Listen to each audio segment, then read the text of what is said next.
Gamesterdad here, thanks for dropping by the channel. In today's video, I thought I'd give you a quick look at where me and the kids like to kick back, chill and play some video games. I'll give you a quick overview of the consoles I have and what is connected at any one time, how I have these connected, and what devices I use to connect each of them up to my modern HD TVs, as well as the old CRT TVs. I'll also give you a quick look at the games we have in the room and a few other bits and pieces that we have on show. Now if you're ready, I'm ready, so let's get into it. So welcome to our games room.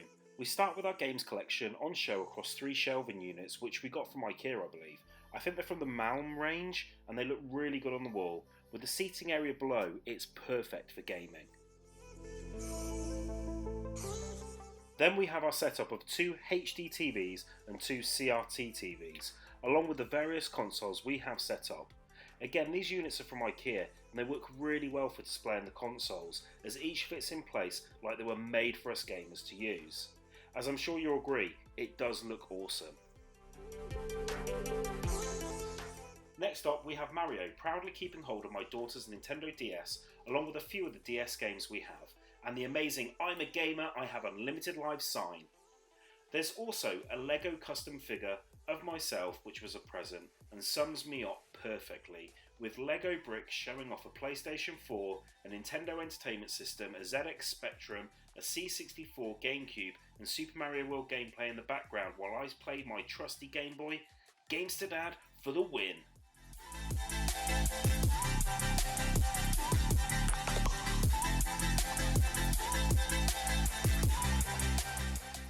So then guys, the consoles. Well, we have a total of 9 consoles set up at any one time, ready to go whenever we fancy a dabble.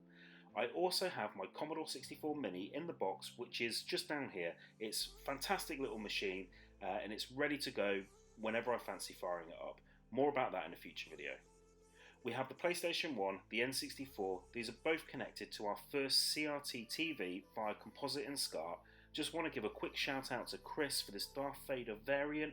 It really is great, looks fantastic in the games room. Really appreciate him allowing me to take this TV when he was just going to get rid of it. It's perfect. And by flicking the channel, we can switch between the N64 and the PlayStation 1. Whichever takes our fancy, it's really that easy. So the first of our HD TVs has the PlayStation 4 connected as well as the Wii.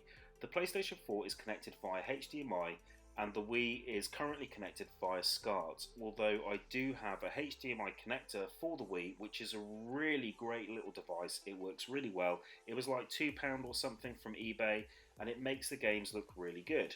I just don't have a spare HDMI lead at the moment to fully utilise this, but if you have a Wii, it's well worth the money to give it a go. The games look really good, but I'm quite happy with the SCART at the moment. They play really well and it still looks perfect on a modern TV.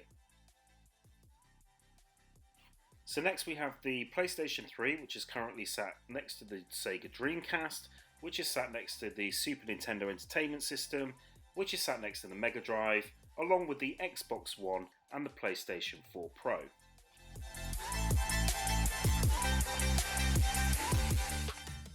So let's talk about the Dreamcast for a minute. This thing is awesome. If you have never played on a Dreamcast, shame on you. Where have you been? This console is as good now as it was 20 years ago. 20 years and it looks stunning.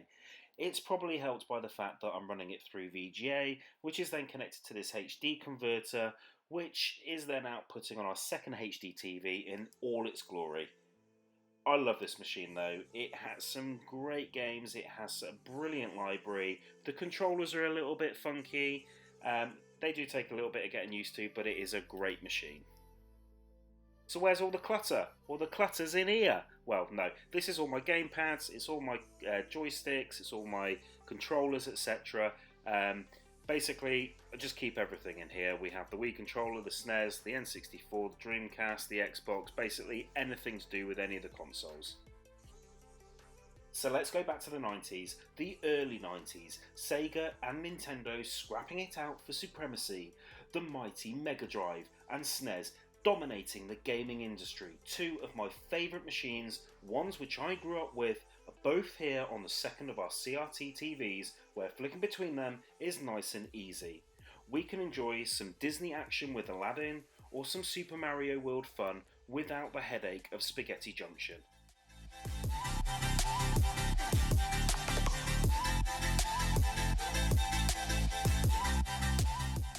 So we have another little drawer here which just houses some headsets, some keyboards, various wires, just bits and pieces for each of the consoles. Just keeps things nice and tidy.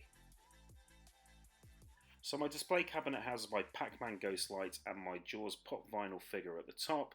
We have my Ghostbusters Lego set, some more pop vinyl figures in the way of Sonic and Crash Bandicoot along with my Space Invaders variants. We also have my Back to the Future Lego set, some Mortal Kombat pop vinyl figures, there's a Gamer Boy and a Gamer Girl Lego figure, each from the latest series. There's a couple of gaming related books, my Tony Hawk pop vinyl figure, my Big Bang Theory Lego set, and just back up here we have some 3D printed V-Bucks for Fortnite, basically for when the kids hassle me for cosmetics. They were really happy when I got those.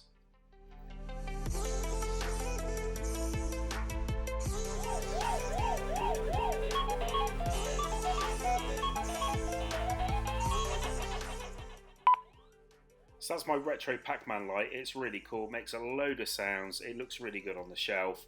It was a present, so yeah, really happy with that. So moving on here, what we have is my Nintendo 64 cartridge games. Now, they are all loose cartridges. I have some custom cases made for them. I bought the plastic cases off of eBay, and the inserts are just wraparound inserts printed off of a printer, but they do look really good with the cartridges. So this is my PS1 collection. I'm really happy with these games here. Again, they're all games which I really enjoy playing. I am looking to add to my PS1 collection. I also have my Monster Hunter 3 Ultimate Hunter Pack Limited Edition Wii chest, which again was really good. I picked that up really cheaply. I also have my PS Vita games here. Again, not a huge collection, but again, games which I like to play. Love the PS Vita. Again, if you haven't used or played on one of those, then you should do. I have my Xbox One games there, and I have a collection of PS4 games. I like some of the odd PlayStation 4 games, so there's a few games in there which you may not necessarily recognise. I also have my PlayStation 3 collection here. Blur, standout game for the PS3, love that game. And my Wii collection here, again I have most of the staples and kind of the heavy hitters, but I also have Tatsunoko vs Capcom. I do like my fighting games. My PS Vita box there, my gold Nintendo Club steering wheel from Japan. I also have my Dreamcast games on the top shelf, some in original cases. The ones which are in the DVD cases are original discs, but I've just printed off the covers and put them on, but they display really nicely. I then have my SNES collection, which I need to build on, and then I have my Mega Drive collection, which again I'm really happy with where that's at the moment. A lot of games which I played when I was younger, things like Earthworm Jim, obviously your Sonics, you have your Zombies, Pitfall, amazing, love that, Road Rash, brilliant. So guys, that's our games room. I hope you enjoyed the video, and I hope that it may have given you a few ideas on how to connect your own consoles to the modern HD TVs, like using the Wii connector I got from eBay for a couple of quid, or the Dreamcast setup I have as well. If you did like it, then please drop a like, subscribe, turn those notifications on, leave some comments below. Peace out, see you next time.